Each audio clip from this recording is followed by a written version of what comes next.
This is Things You Might Not Have Heard, and I am Jay Cleveland Payne. I am ready to present to you yesterday's latest information, politics, current events, and pop culture news for your go-to supplemental source for both mainstream and unconventional news stories that you may have missed out there. A little added context to get you into the mix, get your day started. Now, we got 8 stories for today, and we are going again to Matthew Perry. He is one of the long-standing sort of breaking news that keeps breaking type news stuff. So we're going into him. As you see him on our teaser graphic, if you're watching the video, and as I said, 7 other stories that you helped to pick for us. You deem them as conversational. We'll explain that vetting process after the headlines and give you some fun stuff after that. So stay tuned for the very end. You'll love it. It will be the highlight of your day early if you're with us live at 5:50 a.m. in the morning. So let's get into those things. More information can be found about us at our website. This is a conversationproject.com, so you can go deeper into detail what's going on. We'll explain more stuff in that line as well too. Now, 8 headlines get to you today, vetted by you, created by me, Jay Cleveland Payne, and today happens to be Wednesday, November the 1st, 2023. The first day of the 11th of the month. We are almost done with this year, folks. It seems like it's gone by pretty quickly. Let's get into the news for the morning. Starting off with this headline, Matthew Perry was deceased, that's a quote, before firefighters arrived, head brought above the water by a bystander.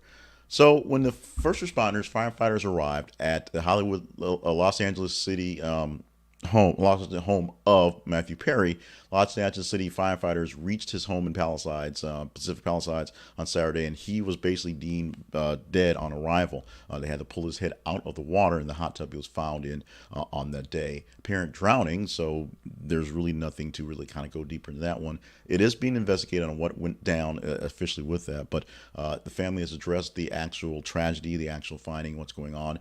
Many people are sending their love and respect for Matthew Perry, including the things he did in the afterwards part of being one of the friends, and essentially being sort of a face and a spokesperson for addiction and for dealing with mental health and things like that. You can find more from this by going to the main article and reading deeply in detail. But right now, investigating still pending. But essentially, drowning is what's the cause of death, and it looks like no foul play in this cause of death. We shall see how this plays out over time. Let's move on to the next story for this morning. That story happens to be a headline that reads, Spanish soccer official who kissed unwilling star player is banned for 3 years. What's that mean? Well, it means that Spanish soccer official Luis Rubiales has been banned from the sport for 3 years, kissing a player on the lips at the Women's World Cup final and carrying her over his shoulder. Yeah, he did the whole caveman thing with that one. He resigned after 3 weeks of defiance, but wasn't going to resign. In fact, Spain was all about keeping up with the boy. But the UEFA thanked him for his service, because you do that without offering any backing to the women, to the players, which is kind of where things got kind of wacky. But for 3 years, this guy's out of soccer on the national stage. We'll see if he picks up any time on any high school level soccer or what to keep his time going. Police in Japan capture a gunman after 8-hour hostage drama at post office north of Tokyo. Japanese police arrested a man, armed suspect, after 8 hours in the standoff in the post office in Warabe, north of Tokyo. The incident occurred shortly after a shooting at a nearby hospital where 2 people were wounded. Suspect, identified as Tasino Suzuki, entered the post office with a gun and took 2 female staff members hostage. The hostages were eventually freed unharmed, and the suspect was apprehended when police stormed the building. Authorities are investigating the hospital and post office attacks together and are examining the suspect's background and motives, why this happens. Now, this doesn't happen as much over there as it does right here for us, U.S., but it is something that's a growing trend worldwide, actually. While there are less guns out there in other nations, there are still issues where people can get a gun, get a knife, get some other blunt object, and take hostages and do some real damage in some cases there. This is a very sad one where you don't hear about gun issues in places like Japan, but it is a growing thing.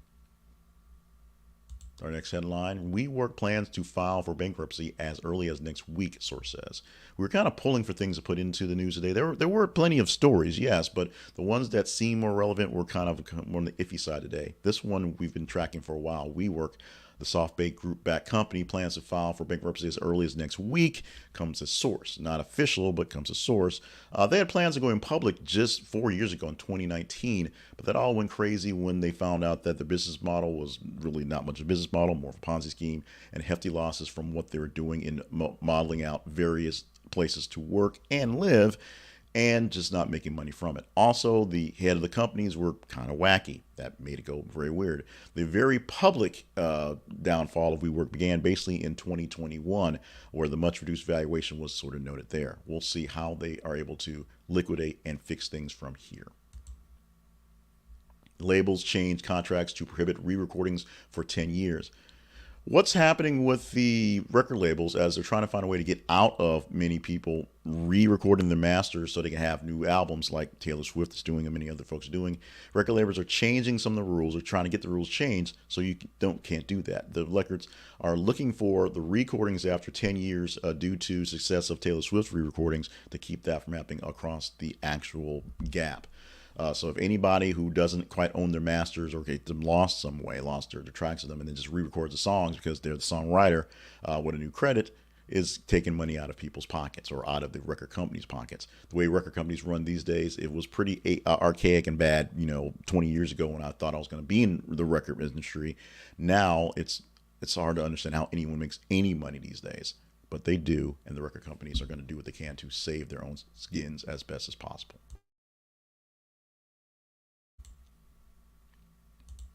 Meanwhile, artists lose the first round of copyright infringement case against AI art generators.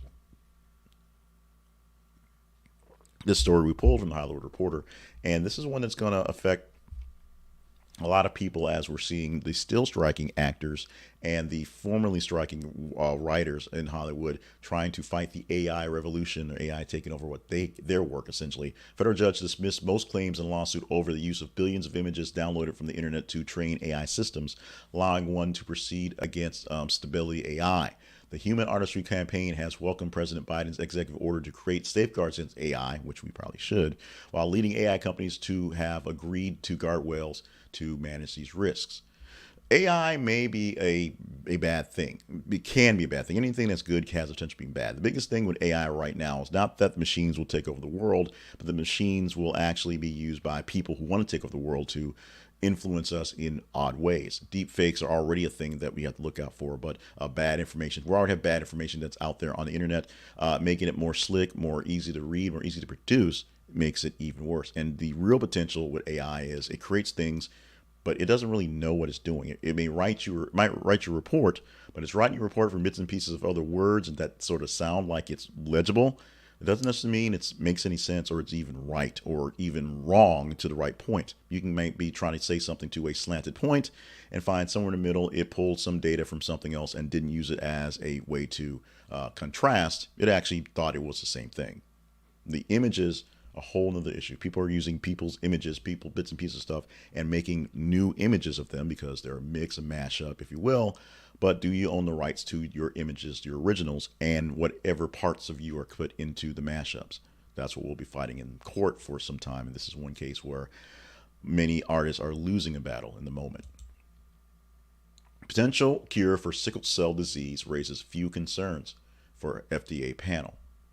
The FDA outside advisors voiced few concerns during a day-long meeting about a new therapy that could cure sickle cell disease using CRISPR, C-R-I-S-P-R, that's what it's called. If approved, Exa-cel from Vertex Pharmaceuticals could be the first cure available, that's what they're calling this drug, with trials showing efficacy, I always said from that word, and safety.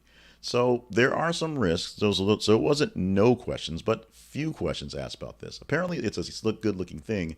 There are some risks of off-target gene editing and some things that could be used to, towards the tail end of the science fiction stuff. It does seem like science fiction, but there may be a viable cure for sickle cell soon. Treatment is due to get an FDA decision around December, literally next month. So we'll see how this plays out. Finally, Walmart is going to upgrade 1,400 stores with $9 billion investment. That's it. 14,000 stores, 1,400 stores, 1,400 stores based on $1 billion in revenue money going into stores across the nation. New layouts, expanded product selections, tech additions, which probably means more self-checkouts, and increased checkout options, which actually probably needs less checkout options because there'll all be more self-checkout. you will see more design ways. Make more mazes to figure out which maze is the best way for your options for Walmart. Walmart, one of the leading companies in the world right now, with Walmart's here in the United States and their various offshoots in other places, and their partnerships with other folks to kind of be the Walmarts of the localities, is essentially the closest thing we have to machines in the single that we have right now. Because basically everybody shops at Walmart. You can't get away from Walmart. We'll see how the upgrades work, whether you'll notice them, and whether it'll be a big deal for the business going forward. Walmart overtaking everything, so you really can't stop the Walmarts. In our apologies, errors, and omissions today, we're going to go to one quick story, a quick drop that we could not get in, but it's something that we have been tracking because it's science. The second person to receive a pig heart transplant died in Maryland, the hospital says. We pulled it from CBSNews.com. Check out the links in our feeds, or just search for it yourself. This is the second person ever to get a pig heart transplant to try to see how it worked, and they have died within a short period of time. So pig hearts or artificial hearts from other animals, other mammals, not quite ready for prime time yet, but we'll see what happens, what we learn from this actual adult who actually received one, and if the prospects of it being better are going to come around soon. We're done with the headlines. Let's get into our teaser story for tomorrow. This is a story that we could talk about if you deem it worthy, and this is where we explain how the feeds work, how you get a chance to validate, how you get a chance to give us the stories that you say are conversational, vet them for us to pull into the Conversational's different platforms and different things we do. And it's extremely simple. You just go to Facebook and Twitter. Go to This Is a Conversation Project on Facebook and th_conversation on Twitter or X. And you can read the stories we post. Links every 50 minutes or so that you can engage in. And literally, as you engage in stories, you and the internet just pop by and engage in our stories. Like, love, hate, share. We know what stories you guys constantly want to talk about. We'll pull the top 15 stories and give you 8 of them tomorrow morning on Thursday. That's how this works. When we talk about this story here, Air Force, Space Force, I'm sorry, let me blow this up a little bit. I didn't maximize it so I can read the headline. Air Force, Space Force raise maximum enlistment age to gain recruits. My apologies for the bad read there, but it's pretty simple. The Air Force is having, or all the military branches are having issues with getting their recruitment. So they're letting older people enlist, older people enroll, older people can get their officers commissioned so they can make those ranks. And it's a little easier for the Air Force and Space Force because it's not so much dependent on troops on the ground so much, but a lot of it is more technology, a lot of it is more desk sitting. And as a person who spent my 5 years and 3 months in the Air Force, doing contracts and writing paperwork, it was a lot of paperwork. I did nothing glamorous or fancy in the Air Force. I managed contracts and did a bunch of paperwork. There you go. So folks like that, there is no real need for anyone to be extremely young or extremely spry. You just need to be able to focus and pay attention and be fit enough to take on arms if necessary. We will see how this plays out, and we'll see if you want to talk about this tomorrow by your engagement. Like, love, hate, share, engage in the stories already out there on the Facebook and the Twitter or X, and you can just engage in it and let us know as you're checking your feeds for your stuff for your people. See what we have going on and let us know as well. Today, for our sponsor, we're going to highlight again the Chess Store. And to be honest about the Chess Store, we're highlighting them because we forgot to change the slide, to be totally honest. But they are actually a very awesome store to get to talk about. Because chess, even if you're not a chess player, you can talk about chess. You can put a chess set on your mantle, on your coffee table. You can put chess pieces around as decoration. Chess is a game that's easy to understand. It really is easy to kind of understand it and kind of get it. It's essentially a mock-up of war, which all games are essentially mock-ups of war. This is can be done in a very beautiful, detailed set that you can use for art purposes. You can use for just playing around. They have beautiful sets that you can put on your coffee table that you can use for conversation pieces, and pretty good-looking sets made of plastic and other materials that you can travel around with and just play with, and not just be the cheap set you get from the Costco and that was on sale in a box of games. This is a beautiful chess set that you could put on your coffee table, but you can travel with it and play with it and look good while you're doing it. Check out the Chess Store and all their accoutrements at thisisaconversationproject.com/thechessstore.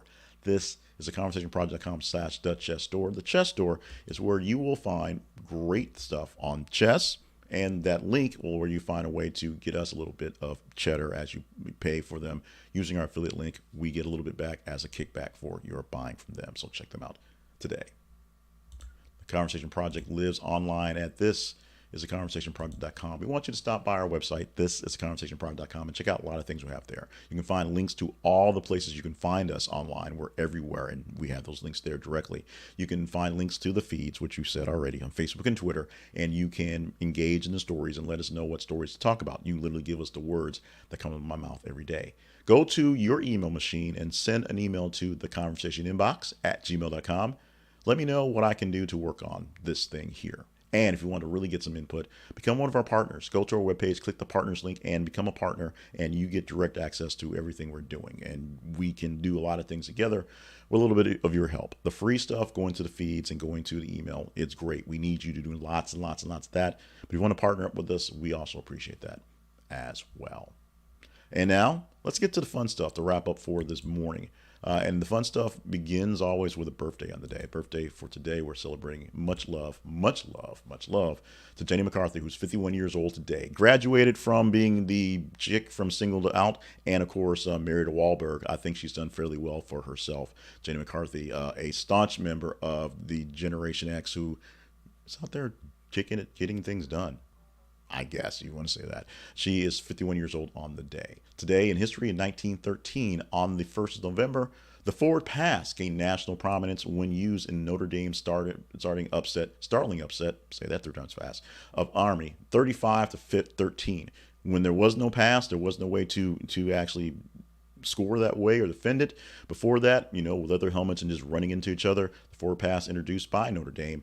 Just a few years before, the forward pass had been authorized by a rules committee of what would become the National Collegiate Athletic Association, NCAA. So it was not used very often, but somehow Notre Dame, those sneaking guys, those sneaky Notre Dame folks, were able to put it into play and beat Army pretty badly, 35-13 on this day. And on this day, we're going to celebrate Author's Day, and we're going to celebrate that. And I probably should have sold my book today as an Author's Day sale, but we're going to celebrate Author's Day by just saying what's up to people who writes books. And this is one where it's whether you can pull a book from your favorite national author with national prominence, or if you know a local author, a small-time author, or a person in your family who's written a book, reach out to them, talk to them about what's going on, ask them how book sales are. They'll probably grumble because no one reads books these days, but ask them about their stuff. I'm a author, a multi-time published author. I published 2 books in the last 6 months on business and personal finance from my business and personal finance brand. And, it's just one of those things that I do to sort of keep myself sane. It's been crazy busy, and book sales are not what they should be, i.e. not what I like them to be, but it's something to keep me going. So celebrate me if you want to. If you want to throw me some bones, go to Amazon and search for J. Cleveland Payne and look for the newer books or the older books if you want to, and see about celebrating me that way. Much appreciation on that end. Much appreciation to you for being with us for the whole show. My name is J. Cleveland Payne, and this is Things You Might Not Have Heard. And things you might have heard is for this day, November the 1st, 2023. We are November, 11 months in. We're almost through with 2023. Elections coming soon, folks. Love it or leave it. It's going to happen. Thank you so much for being with us for the show. Make sure you are staying limber, staying hydrated, and staying on task for all the grand things you are here on this earth to do for y'all's out there. And stop by tomorrow, Thursday edition of the show. We'll pick 15 stories, the top 15 stories that you engage in, and then we'll take 8 of those to present to you in this format, and you tell us via email how well we're doing on that format. Just that simple. We will see you coming up for another great edition of Things You Might Have Heard on Thursday.